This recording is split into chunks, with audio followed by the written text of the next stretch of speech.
एक ऐसा अंतर्राष्ट्रीय ख्याति प्राप्त मानव जो गुरु प्रेरणा से पिछले 20 वर्षों से वानप्रस्थ जीवन जीते हुए 24 घंटे मानवता की सेवा में संलग्न है।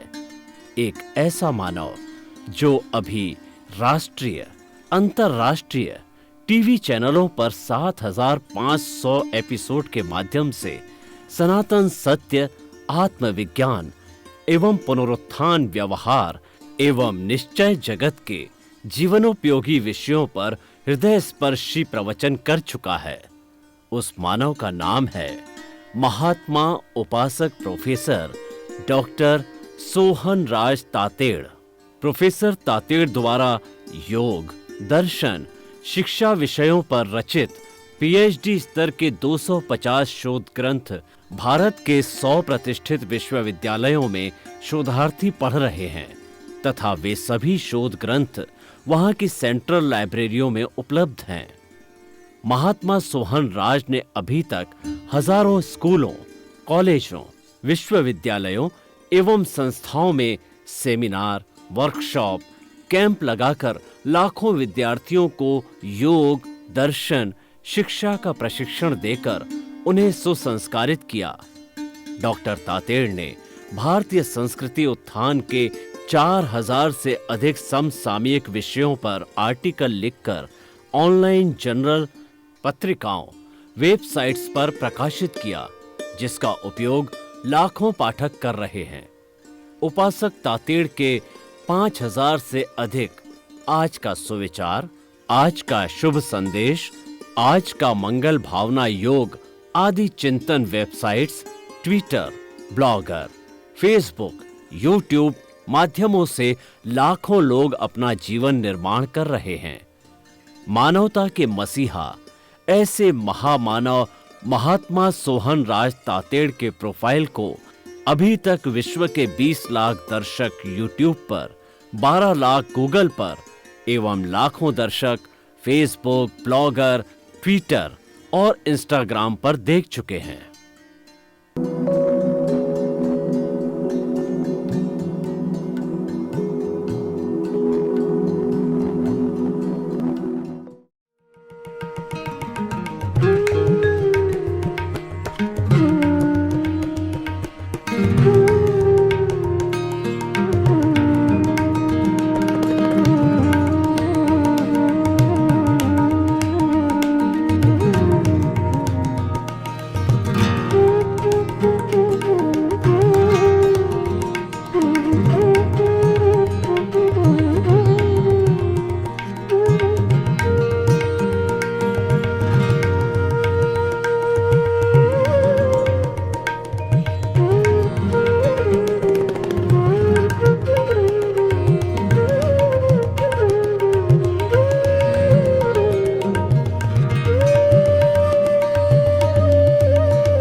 आइए, सुनिए, देखिए, समझिए सनातन सत्य।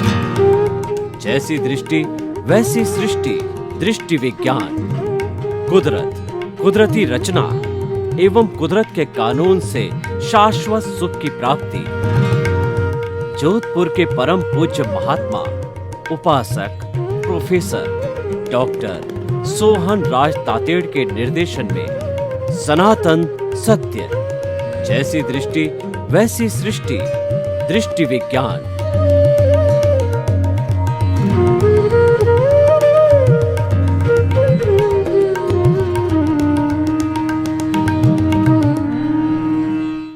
भाई और बहनों, मातृशक्ति को नमन। स्टूडियो में आपका हार्दिक स्वागत, अभिनंदन और सत्कार है। आत्मविज्ञान, साइंस ऑफ द सोल कार्यक्रम के अंतर्गत हम आपको सही दृष्टि, सही सोच, राइट विजन, राइट थिंकिंग के तहत जो आपकी नकारात्मक सोच है, जो आपकी रॉन्ग बिलीफ है, जो आपकी गलत मान्यता है, जो आपकी गलत सोच है, उसको सकारात्मक में बदलते हैं, उसको पॉजिटिव थिंकिंग में बदलते हैं, आपको सही रास्ता बताते हैं, आपको एक राजपथ देते हैं कि जीवन भर उस राजपथ पर चल करके आपका ये मानव तन, मानव जीवन को आप सफल बनावें और जीवन में प्रसन्नता हासिल करें और लोगों को आप प्रसन्न करें। इसीलिए आत्मविज्ञान कार्यक्रम रखा गया है और ये सारा कार्य हम अलग अलग एपिसोड्स के माध्यम से करते हैं। तो भाई और बहनों, आज का बहुत ही सुंदर सूत्रात्मक एपिसोड आपके सामने लेकर प्रस्तुत हुए हैं, वह है यह भी चला जाएगा। इसका अर्थ हुआ है कि लेट गो करो।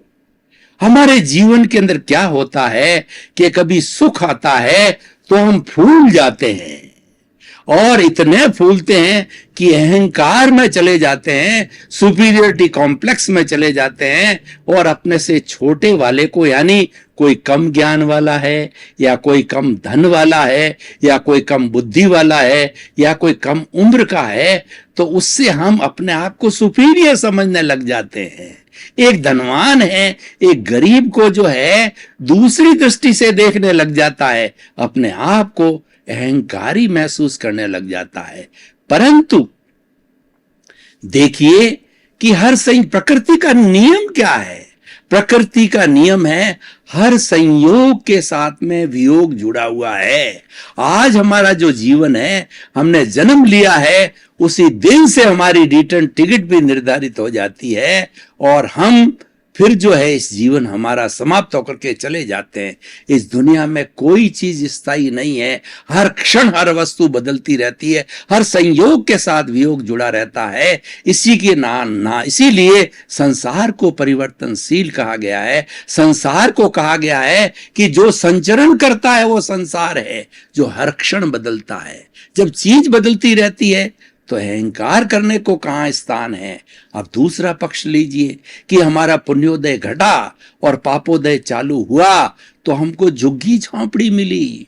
झुग्गी झोंपड़ी में 4-5 सदस्यों को रहने लायक भी पूरा स्थान नहीं, ऊपर से बारिश हो रही है, पानी टपक रहा है, 2 जून की रोटी नहीं, बीमारी है, कलह है। ऐसी स्थिति भी इसी जन्म में प्राप्त होती है क्योंकि हमारा पापोदय चालू हो गया है। जो पुण्य और पाप हम पूर्व जन्म में अर्जित करके आए हैं तो हम जो है हमें वो प्राप्त होता है। हम जो क्वेश्चन पेपर पिछले जन्म के अंदर दे के आए हैं, इस जन्म में तो हमको रिजल्ट मिलता है, ये हमको परिणाम मिलता है जो कि सुख दुख के रूप में मिलता है, पुण्य पाप के रूप के अंदर मिलता है। क्योंकि वो कर्म बीज हम पिछले जन्म में डाल के आए थे, वो आज हमारा कर्म फल है और वो हमको सुख दुख की अनुभूति देता है। तो हमें जब हमारा पापोदय हो तो भी हमें चिंतन करना चाहिए, यह भी चला जाएगा। तो उससे क्या होगा? इस सूत्र को रहने से हम दुखी नहीं होंगे। ये सूत्र हमें दुख में से सुख निकालने की कला बताता है कि भाई ये परमानेंट नहीं है, ये भी चला जाएगा, साल में, 2 साल में, 4 साल में, 5 साल में, लेकिन ये स्थायी रहने वाला नहीं है। और जो लोग पुण्योदय को जी रहे हैं उन्हें भी चिंतन करना चाहिए कि यह भी चला जाएगा और इसका अगला जो फेज है वह पापोदय का है, वो कष्ट का है। इसीलिए जो कबीरदास जी ने बहुत सुंदर बात कही है कि जो सुख में सुमिरन करे तो दुख काय को होए, और जो दुख के अंदर जो है जो दुख के अंदर सुमिरन करता है तो उसको कभी भी दुख नहीं होता है, और सुख में सुमिरन करता है वह भी अच्छा। यानी हमें सुख दुख के अंदर दोनों में सुमिरन करना चाहिए, भगवान को आस्था दोनों में रखनी चाहिए। इसका अर्थ क्या हुआ? इसका अर्थ यह है कि यह भी चला जाएगा, वह भी चला जाएगा, कोई स्थायी तत्व नहीं है। तो हम आपको ज्ञान देना चाहते हैं कि स्थायी तत्व क्या है वो स्थायी तत्व है, हमें खोज करवाता है कि मैं कौन हूं। जिस व्यक्ति ने इस चीज को जान लिया उसका पूरा जीवन सार्थक हो गया। दुनिया में सबसे कठिन से कठिन काम है वह है इस बात की जानकारी करना कि मैं कौन हूं, और जब इसका सही समाधान मिल जाता है तो उसके सारे काम यथार्थ हो जाते हैं। सही ज्ञान क्या है कि मैं तो शुद्ध आत्मा हूं, मैं तो ज्ञाता हूं, मैं तो दृष्टा हूं, मैं जानने वाला हूं, मैं देखने वाला हूं, और उसके साथ में अनंत ज्ञान वाला हूं, मैं अनंत दर्शन वाला हूं, मैं अनंत शक्ति वाला हूं, मैं अनंत सुख का धाम हूं। इसके सैकड़ों सैकड़ों गुण हैं। उन गुणों की भजना करो, उन गुणों की माला फेरो, उसको याद करो, उसको अपने आप को जो मैं बोलता हूं वो मेरा शुद्ध स्वरूप आत्मा है, वो मूल स्वरूप है। उस मूल स्वरूप को याद करोगे तो आपको अपना सही समाधान मिलेगा। मैं आपको बताना चाहता हूं कि मूल स्वरूप स्थायी कैसे है। देखिए, इस जन्म में मेरा सोहन राज नाम है, और इस जन्म के अंदर जैसे जैसे मेरे कर्मों का उदय भाव जन्म से मृत्यु तक चल रहा है, वह उदय भाव मैं पीछे से लेकर के आया था। ये तो मेरे कर्मों का, द्रव्य कर्मों का उदय भाव और प्रारब्ध है। भाव कर्म किसने किए? पूर्व जन्म के अंदर मोहन राज नाम का व्यक्ति था। उसने जो है वो राग द्वेष के भाव किए, भावों की रचना की, भावों कर्मों का बंधन किया, भावों कर्मों का अर्जन किया, और उसको भुगतने वाला ये सोहन राज है। अब देखिए, मोहन राज, सोहन राज दो अलग अलग शरीर हुए, और अब ये सोहन राज नाम का पुतला जो है, सोहन राज नाम का जो शरीर है, वह जीवन भर भाव करता है, चिंतन करता है, सोचता है, राग द्वेष करता है। तो उससे जो नए कर्मों का अर्जन होता है वो भाव कर्म कहलाते हैं। और ये भाव कर्म जब हमारा ये मेरा आयुष्य समाप्त हो जाएगा, अगले जन्म में यशवंत राम राज नाम का एक नया व्यक्ति बना। वो भाव कर्म जो है वह जब जन्म लेता है तो द्रव्य कर्म में कन्वर्ट हो जाता है। अब देखिए, मोहन राज, सोहन राज, यशवंत राज, भूत, वर्तमान, भविष्य, तीनों में अलग अलग शरीर, करने वाला कोई, भुगतने वाला कोई, लेकिन शाश्वत तत्व क्या है? तीनों समय में आत्मा की हाजिरी थी। भूत, वर्तमान और भविष्य में, तीनों में आत्मा वही है। यानी सच्चा मैं वो है, वह इटर्नल है, वह शाश्वत है, वह चेतन है, वो जानने वाला है, देखने वाला है, और वो मूल रूप से मुक्त अवस्था में है। तो यह भी चला जाएगा का सूत्र क्या कहता है कि जो कुछ भी घटित हो रहा है उसको लेट गो करो, उसको दुख रूप में मत लो कि मुझे इतना दुख आ गया, मुझे इतनी तकलीफ हो गई, उसने मेरे साथ में ऐसा बुरा व्यवहार किया, उसने मेरे साथ में ऐसा किया, वैसा किया। उसमें उलझो मत, उसको लेट गो करो। अरे भैया, वो किसने किया? उसके लिए who is the responsible for the consequences you are suffering? You yourself is responsible for the consequences which you are suffering in the present time. You are the sufferer. आपने ही खड़े किए हैं। वो तो प्रकृति तो एक अपना नियम निभा रही है, अपनी ड्यूटी निभा रही है। जब कभी भी 84 लाख जीवा योनि के प्राणी इस सृष्टि के अंदर जन्म लेते, और जन्म लेते ही है, अपने कर्मों के अनुरूप उनको शरीर मिलता है। एकेंद्रिय, द्वेंद्रिय, त्रिंद्रिय, चतुरेंद्र, पंचेंद्रिय, पृथ्वी का है, अप का है, तेजस का है, वायु का है, वनस्पति का है। 84 लाख जीवा योनियां जो है वो उत्पत्ति स्थान है, और जीवित आत्माओं की संख्या तो असंख्य अनंत है। और वह हर युग में, भूत, भविष्य, वर्तमान में न तो एक आत्मा घटती है न एक आत्मा बढ़ती है। अलग अलग शरीर में अपने अलग अलग कर्मों के अंदर वो अपने कर्म भुगतती है, और वह जो ही कर्म भुगतने का प्रोसेस आता है इस प्रकृति के अधीन हो जाती है। और उसके अंदर कुदरती रचना और कुदरत का कानून लागू होता है। इसी को ही जानना सनातन सत्य है। और जब हम इस सनातन सत्य को जानते हैं तो हमको शाश्वत सुख की प्राप्ति होती है। शाश्वत सुख क्या है? शाश्वत सुख है हमारे भीतर है। कस्तूरी की मृग ज्यों, मृग तृष्णा में क्या होता है कि एक मृग है, उसकी नाभि के अंदर कस्तूरी होती है। कस्तूरी की सुगंध जब फूटती है तो वह इधर भागता है उधर भागता है, चारों तरफ फैल जाती है। और मृग सोचता है कि इतनी सुंदर सुगंध कहां से आती है, और मृग तृष्णा में वो डूब जाता है।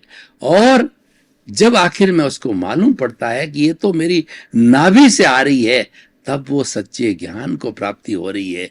तो हमें भी ये सोचना चाहिए कि सुख और दुख मेरे ही निर्मित किए हुए हैं। और ये हम अगर शाश्वत सुख चाहते हैं, हम क्या, हमारा जीवन क्या है कि हम सुख और दुख के पलड़े के अंदर झूलते रहते हैं। कभी मान लीजिए 1-2 लाख रुपया हमको प्राप्त हुआ तो हमको प्रसन्नता होती है, सुख की अनुभूति होती है। और थोड़े समय बाद जो है हमारे व्यापार के अंदर घाटा गया और 2-4-5 लाख रुपए का नुकसान हो गया, तो हम इतने परटब्ड हो जाते हैं, इतने परेशान हो जाते हैं, इतने जो सफरिंग में चले जाते हैं। कई बार हम डिप्रेशन में चले जाते हैं और व्यक्ति को कोई बात का गहरा धक्का लगता है तो कोमा में भी चला जाता है, यानी दुख की अनुभूति के अंदर चला जाता है। तो ये सारी स्थितियों के अंदर हम झूलते रहते हैं और हम इतने दुखी हो जाते हैं कि ये झूलते झूलते, और देखिए हर बार कोई भी प्राणी जब जन्म लेता है तो सबसे ज्यादा उसको कष्ट की अनुभूति जन्म के समय होती है या मृत्यु के समय में होती है।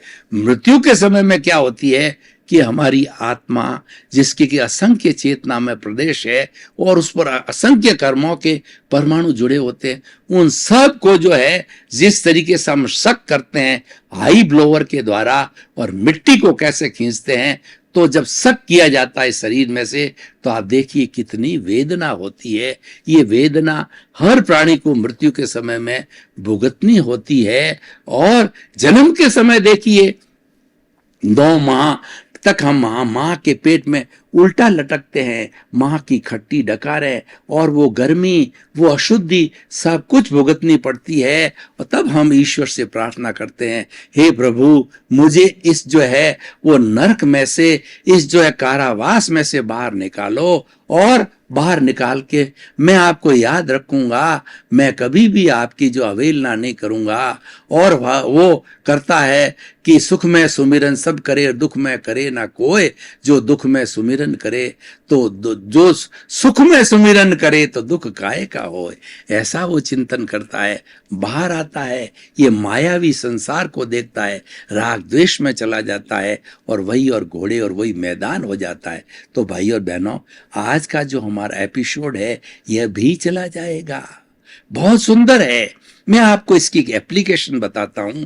देखिए हमारे मन के अंदर कोई बुरा विचार आया, हमने किसी बहन बेटी को देखा और हमारे भाव बिगड़ गए, तब उस वक्त के अंदर बोलना चाहिए स्वाहा, मतलब हमने उसका त्याग किया और हमारे अंदर सुख की अनुभूति आई, हमारे को किसी ने सम्मान दिया और हम जो फूलने की स्थिति में आए तो स्वाहा। जो भी हमारे साथ में पुण्य और पाप की स्थिति जीवन के अंदर आती है और हमारे विचार बदलते हैं, जब हम राग द्वेष की अवस्था में जाने को तैयार होते हैं तो उसको पुष्ट करने के लिए हमें बोलना चाहिए स्वाहा। जैसे हम कभी भी यज्ञ करते हैं तो यज्ञ के अंदर जो पंडित जी होते हैं वो मंत्रोच्चार के साथ में हमारे हाथ में जो द्रव्य सामग्री होती है, पुष्प या कोई भी चीज होती है, तो वो समर्पण करने को कहते हैं, समर्पित करने को बोला जाता है। अग्नि को समर्पित करो, स्वाहा बोलो। तो उसी तरीके से हमारे जीवन के अंदर अच्छे या बुरे क्षण आते हैं, अच्छे बुरे भाव आते हैं, राग द्वेष की अनुभूति आती है। तो चाहे राग की हो चाहे द्वेष की हो, दोनों अच्छी नहीं है। राग की है वो शुभ है, द्वेष की है अशुभ है। हमें जो है शुभ और अशुभ की इस पलड़े से जो है ऊपर उठ करके जो है शुद्ध अवस्था में आना है, क्योंकि शुद्ध अवस्था में शुभ अशुभ दोनों नहीं है। शुभ भी है वो सोने की बेड़ी है, अशुभ है वो लोहे की बेड़ी। मैं आपको एक उदाहरण देना चाहता हूँ। उदाहरण देने से, मुहावरे से, दोहे से, उदाहरण से, कहानियों से बात बहुत सुंदर तरीके से हमारे दिमाग में फिट हो जाती है। मैं आपको बताना चाहता हूँ कि दो तरीके के कैदी है। एक कैदी जो है वह बहुत बड़ा वीआईपी है, उसको सोने की बेड़ी लगा करके और उसको बड़े आलीशान मकान के अंदर नजरबंद कर दिया। और एक बेचारा कोई मेरे जैसा साधारण सा व्यक्ति है और उसको लोहे की बेड़ी पहना करके और उसको कारावास के अंदर डाल दिया। अब दोनों कैदी है, सोने की बेड़ी वाला कैदी, लोहे की बेड़ी वाला कैदी, दोनों कैदी है। फर्क क्या पड़ता है? कैदी है दोनों। तो वो दोनों जब बेड़ियां कटेगी तब जाकर के और वो अच्छा इंसान बनेगा। यानी सोने की बेड़ी पुण्य है, लोहे की बेड़ी पाप है। अगर हमें मुक्त होना है, अगर हमें अपने मूल स्वरूप में जाना है, अगर हमें शाश्वत सुख में जाना है, अपने आत्मा का जो स्वरूप है अनंत सुख वाला है उसमें जाना है, तो पुण्य पाप दोनों को काटना पड़ेगा। इसलिए शुभ अशुभ की जो है हमारे कॉन्सेप्ट से हमें शुद्ध अवस्था में आना है। शुद्ध अवस्था क्या है? अपने स्वरूप में रहो और जो स्वभाव, स्वयं के भाव में रहना है, वही हमारा यथार्थ पुरुषार्थ है और वह शुद्ध अवस्था है, वही हमारी मुक्ति में ले जाने वाली है। क्योंकि भीतर जो परमात्मा बैठा है मूल स्वरूप में वो तो शुद्धि है, वो तो मुक्ति जाने वाला है, लेकिन उसके साथ में अज्ञान का वेल्डिंग पड़ गया है। ये जो राग द्वेष का वेल्डिंग है, ये कषाय का वेल्डिंग है, ये क्रोध मान माया का जो वेल्डिंग है, ये कार्बन शरीर कॉजल बॉडी और ये लिंग शरीर है, यही अज्ञान है। यही जो है इन शरीर और आत्मा को जोड़े हुए हैं। उस अज्ञान को तोड़ना है। उस अज्ञान को तोड़ने के लिए ज्ञान रूपी दीपक लगाना पड़ेगा। जो हमारा दीपक है उसको ज्ञान की संज्ञा दी गई है, उसको पर प्रकाशक कहते हैं, स्व पर प्रकाशक कहते हैं। जो दीपक होता है स्वयं भी प्रकाशित होता है और घना अंधेरा हो उसमें दीपक जला दिया जाता है तो वह चारों तरफ प्रकाश की छटा फैला देता है। यानी दीपक स्व पर प्रकाशक है। तो हमारे भीतर विराजमान प्रभु है, वह भी स्व पर प्रकाशक है। वो कैसा है? वो सच्चिदानंद है। सत का मतलब वो अविनाशी है, कभी भी समाप्त होने वाला नहीं है। ये जितने भी जड़ पदार्थ हैं जो हमारे उदय भाव के अधीन है, हमें प्रारब्ध के अधीन है, सुख दुख के अधीन है और हमारे व्यवहार जगत में आते हैं, ये सब नाशवान है। और इसके लिए जो सूत्र हमने आपको दिया है यह भी चला जाएगा। यह एक दुख में से सुख निकालने की कला है, उसको आप हमेशा याद रखें। तो भाई और बहनों, हम आपको बताना चाहते हैं निष्कर्ष की भाषा में, और इस आज एपिसोड को जो है हम खुला करते हैं, ओपन टू द ऑडियंस को करते हैं, आपके विचार विमर्श के लिए करते हैं, आपकी जिज्ञासा के लिए, आपके प्रश्न के लिए करते हैं। तो हम आपको बताना चाहते हैं अगर इस सूत्र को व्यक्ति जीवन भर पालन करे तो वो कभी दुखी नहीं होगा, दुख में भी वो सुख निकालेगा और वो चिंतन करेगा कि स्वाहा यह भी चला जाएगा।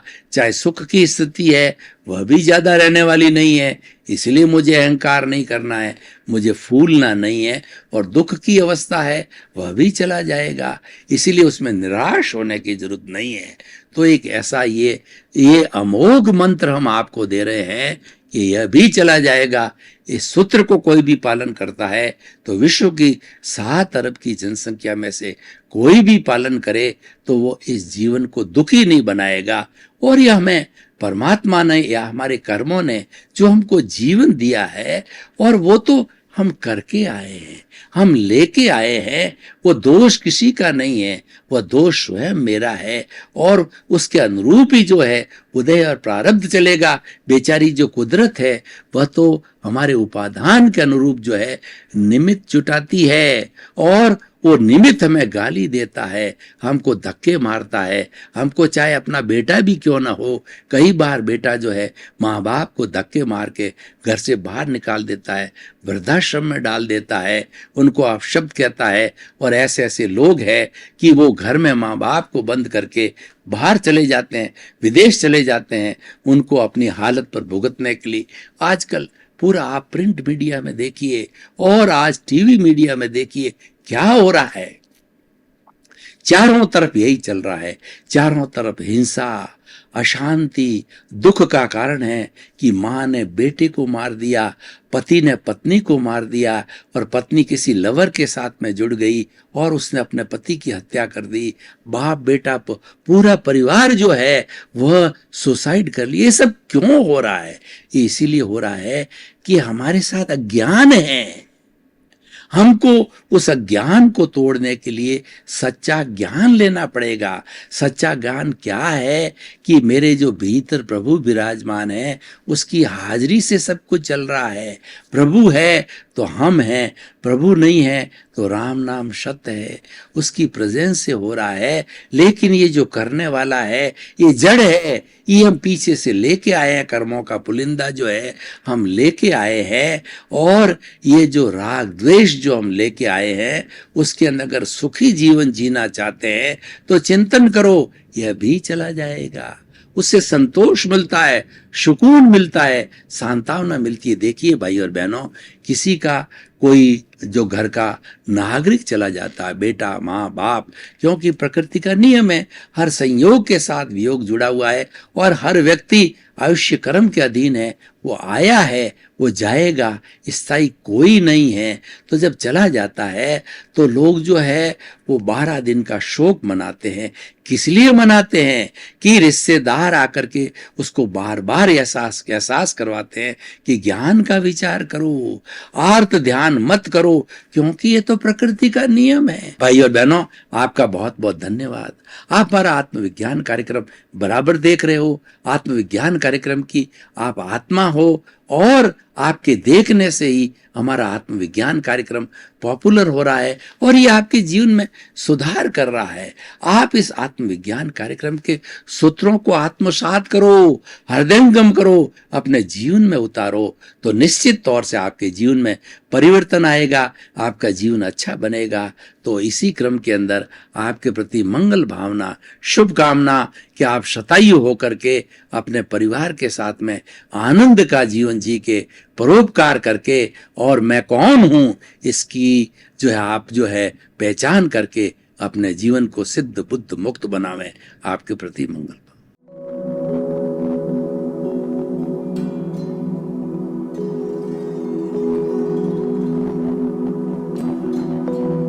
एक ऐसा अंतर्राष्ट्रीय ख्याति प्राप्त मानव जो गुरु प्रेरणा से पिछले 20 वर्षों से वानप्रस्थ जीवन जीते हुए 24 घंटे मानवता की सेवा में संलग्न है। एक ऐसा मानव जो अभी राष्ट्रीय, अंतर्राष्ट्रीय टीवी चैनलों पर 7,500 एपिसोड के माध्यम से सनातन सत्य, आत्मविज्ञान एवं पुनरुत्थान, व्यवहार एवं निश्चय जगत के जीवनोपयोगी विषयों पर हृदय स्पर्शी प्रवचन कर चुका है। उस मानव का नाम है महात्मा उपासक प्रोफेसर डॉक्टर सोहन राज तातेड़। प्रोफेसर तातेड़ द्वारा योग, दर्शन, शिक्षा विषयों पर रचित पीएचडी स्तर के 250 शोध ग्रंथ भारत के 100 प्रतिष्ठित विश्वविद्यालयों में शोधार्थी पढ़ रहे हैं तथा वे सभी शोध ग्रंथ वहां की सेंट्रल लाइब्रेरियों में उपलब्ध हैं। महात्मा सोहन राज ने अभी तक हजारों स्कूलों, कॉलेजों, विश्वविद्यालयों एवं संस्थाओं में सेमिनार, वर्कशॉप, कैंप लगाकर लाखों विद्यार्थियों को योग, दर्शन, शिक्षा का प्रशिक्षण देकर उन्हें सुसंस्कारित किया। डॉक्टर तातेड़ ने भारतीय संस्कृति उत्थान के 4000 से अधिक समसामयिक विषयों पर आर्टिकल लिखकर ऑनलाइन जर्नल, पत्रिकाओं, वेबसाइट्स पर प्रकाशित किया, जिसका उपयोग लाखों पाठक कर रहे हैं।